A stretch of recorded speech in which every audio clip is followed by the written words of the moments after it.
Bonsoir, au sommaire du JT de ce 22 septembre. Un ouvrier enseveli après un glissement de terrain à Tarare. Il travaillait sur le chantier de l'A89.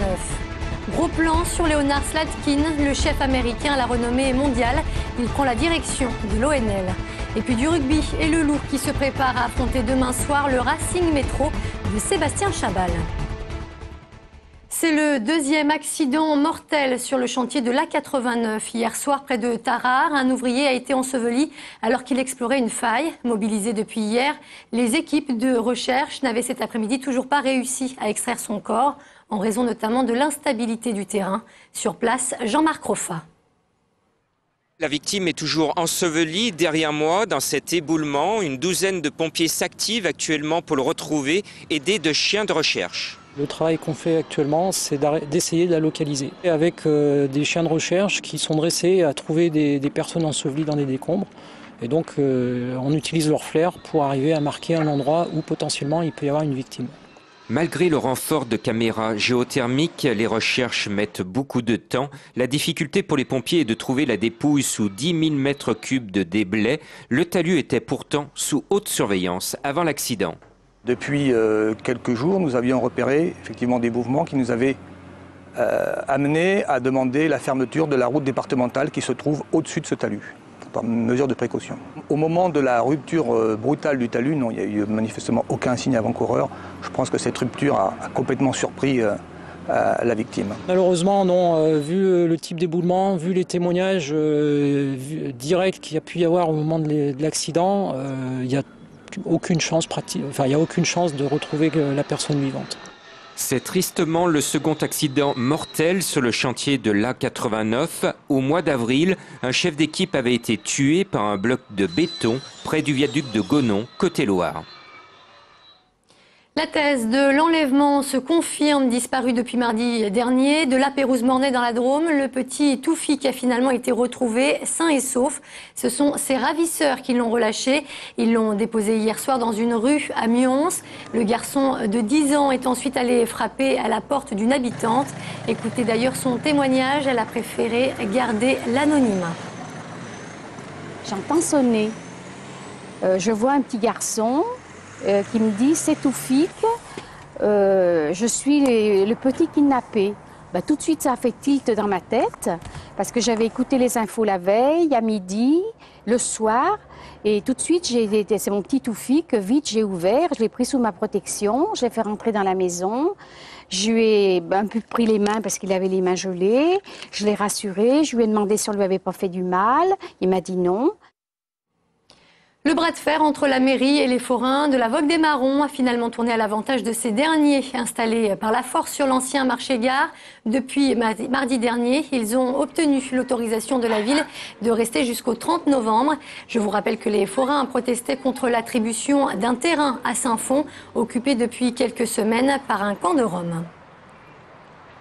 La grande rue de Vèze devrait rester fermée une dizaine de jours, c'est ce que l'on vient d'apprendre aujourd'hui. Mardi dernier, un terrible incendie avait détruit les 2 derniers étages de cet immeuble situé au 17 de la rue, provoquant la mort d'un jeune de 20 ans. Cette fermeture permettra aux techniciens de la police scientifique de tenter de découvrir l'origine du sinistre. Le bâtiment fortement endommagé doit par ailleurs être consolidé. Son arrivée a fait beaucoup de bruit. Leonard Slatkin occupe depuis quelques semaines la direction musicale de l'Orchestre national de Lyon. Il remplace Youn Markel, parti en raison d'un conflit avec le directeur général. Mais pour le chef d'orchestre américain, pas question de se laisser mener à la baguette. C'est le gros plan de la rédaction. Il est signé Benoît d'Autriche.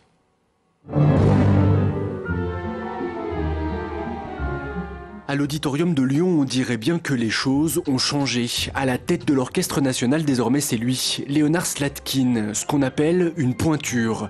Chicago, Boston, New York, à 67 ans, cet Américain a déjà dirigé tous les grands orchestres des États-Unis. Aujourd'hui, il débarque à Lyon et son rôle est simple, celui du patron. On va voir ce qui fonctionne et ce qui ne fonctionne pas. Et si on trouve quelque chose qui ne fonctionne pas, c'est mon travail de trouver une solution. C'est comme si on commençait à écrire une nouvelle histoire. Dit comme ça semble un peu solennel, voire effrayant, mais il faut dire que Slatkin arrive en terrain un peu piégé. Depuis 3 ans, l'auditorium est le théâtre d'un énorme conflit entre les musiciens d'un côté et le directeur général Laurent Langlois de l'autre. Un conflit qui a pratiquement paralysé l'Orchestre national de Lyon. Les musiciens ont contesté la compétence, pour être clair, de Laurent Langlois en matière de programmation musicale. Alors Slatkin, là-dedans, il peut apporter beaucoup de changements parce que c'est un grand manager en plus d'être un chef.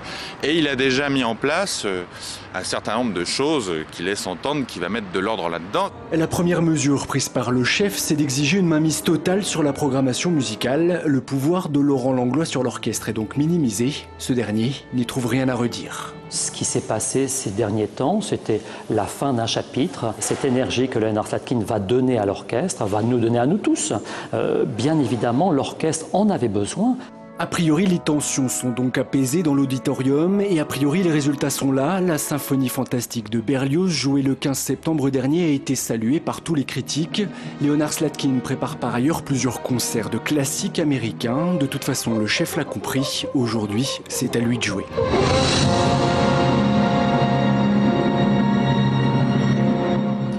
On passe à la page sport à présent. L'OL a réalisé une bien mauvaise opération hier soir. Les Lyonnais se sont inclinés 1-0 face à Caen. Une défaite qui leur fait perdre leur place de leader du championnat. Et comme une mauvaise nouvelle n'arrive jamais seule, les hommes de Rémi Garde devront également se passer d'Hugo Lloris. Le gardien a en effet pris un carton rouge hier soir. Il sera donc absent pour la rencontre face à Bordeaux samedi prochain à Gerland. En rugby, le Loup se prépare lui d'affronter le Racing Métro demain. Après leur première victoire face à Brive, les hommes de Raphaël Saint-André tenteront de renouveler l'exploit face aux coéquipiers de Sébastien Chabal. Les enjeux avec Félix Thomen. Ils dégagent beaucoup de puissance dans toutes leurs lignes. Ils ont des joueurs comme Chabal, comme Kouvou, le Fidjien, qui sont un peu hors norme. Puissant, gaillard, hors norme. Les superlatifs ne manquent pas pour qualifier les joueurs du Racing Métro 92, futur adversaire de Lyon et qui aura à cœur de se racheter devant son public après sa défaite à domicile face à Clermont la semaine dernière. Du coup, les Lyonnais savent bien qu'ils ne se déplacent pas à Paris dans la peau du favori. On n'y va pas en victime, mais on y va sans pression. La pression est sur eux, ils jouent à domicile, c'est eux le gros morceau. Donc voilà, on va y aller pour se battre avec nos armes, pour se faire plaisir et faire un bon match de rugby. On va essayer de développer un jeu plus ouvert pour d'abord gagner de la confiance et préparer aussi les échéances à venir. En confiance, après leur première victoire de la saison la semaine dernière face à Brive, le 15 rhodanien a semble-t-il enfin lancé sa saison et trouvé certaines certitudes. Cette victoire de Brive nous permet de travailler un petit peu plus dans la sérénité, mais surtout, elle nous permet aussi de préparer l'avenir, d'être sur des bases positives au niveau comptable. Histoire de faire jouer la concurrence et de relancer des anciens blessés, Raphaël Saint-André a effectué pas moins de 6 changements dans son 15 de départ. Reste à savoir si cette injection de sang neuf sera suffisante face au Chabal et consorts. Depuis lundi et durant toute cette semaine se déroule l'opération Tous au restaurant, une idée lancée l'année dernière par le chef multi-étoilé Alain Ducasse. Le principe, proposer un repas offert à toute personne venue accompagner. Une vingtaine de restaurants lyonnais participent cette année. Et c'est la fin de ce JT. Merci de nous avoir suivis. Passez une très bonne soirée sur TLM.